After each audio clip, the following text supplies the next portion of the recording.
Okay, so we are going to make a Francis Bacon style portrait in Photoshop, ready to take on to do our paintings. So this is what some of Francis Bacon's work looks like, and I'll expect you for homework to do some research on Francis Bacon's work. So I've taken a photo of myself, and you have already got your photos, so if you load your photos into Photoshop, which you already know how to do, and then if you go to filter and then liquify, and then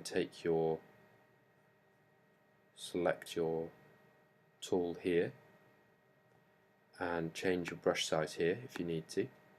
You can also change the amount of pressure of the brush, and then slowly work through the portrait. Make sure you keep looking at Francis Bacon's work so you get a real understanding of how his portraits work. So these shapes around here I'm going to blur on my one. So I'm going to come back here, filter, liquify. I'm going to change my brush size. I'm using the shortcut, but you can change it here. And I'm going to just going to increase my pressure a little bit.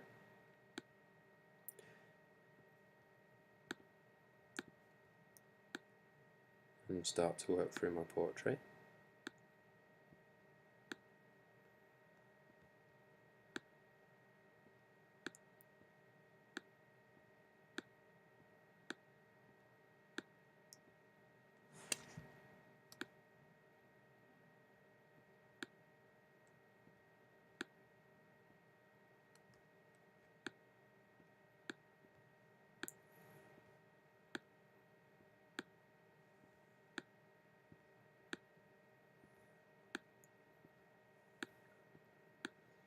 You can work into yours as much as you need to do.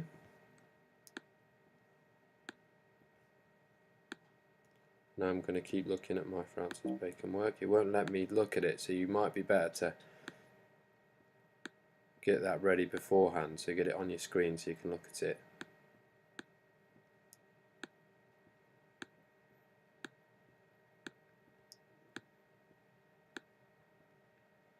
And then we're going to turn these into paintings, so just bear that in mind. See, that eye I don't really like, so I'm going to go click on this tool here,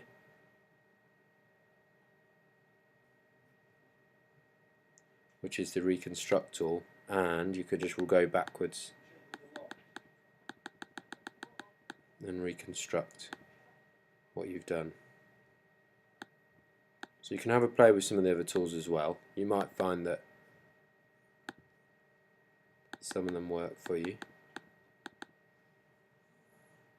but what we're not trying to do is make some scary face. What we're trying to do is just distort the face. So once you're happy with what you've got,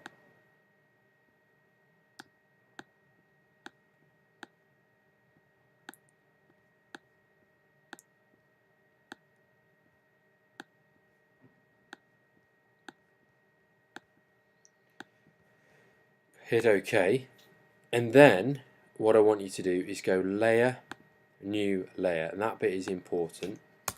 So now I've got two layers like we've learnt before, and if you look at Francis Bacon's work, he's got these different colours coming through, so I'm just going to colour pick one of his colours. No, I'm not, I'm just going to do it by eye. So I'm going to have a look at that kind of colour there, that kind of salmon pink.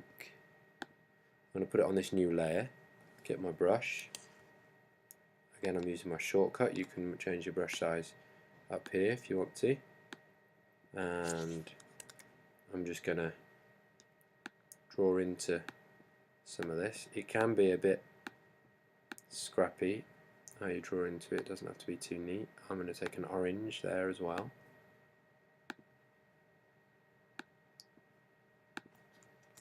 And I'm going to put some orange into it.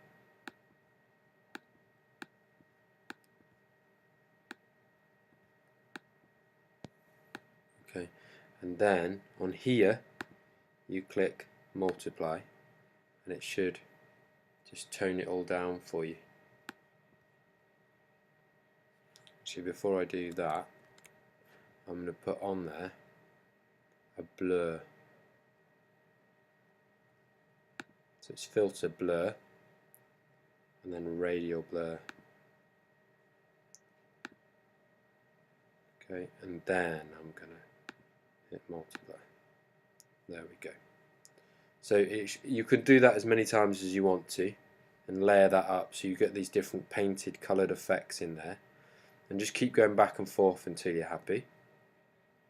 So the final thing to do is to change the colour of the background. So to do that, I'm going to take a new layer, new layer, and I'm going to make the whole thing black, and then I'll put that layer behind my photo, and then I can select out my background.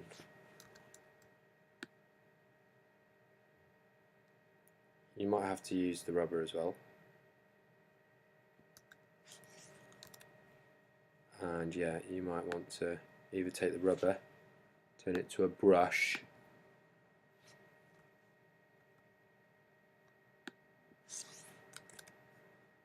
change the size of it. It's too big still. Change the brown in it. Change the flow of it so it's a bit softer. Just work on those edges there. But again, this is only to help us with our painting. So this is our prep work to go on to then produce a painting.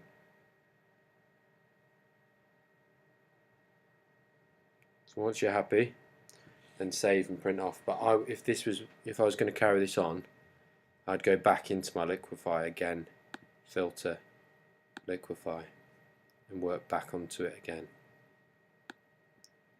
And keep adding the colours and keep working on it till I'm happy that it looks a little bit like one of Francis Bacon's paintings. Okay, good luck.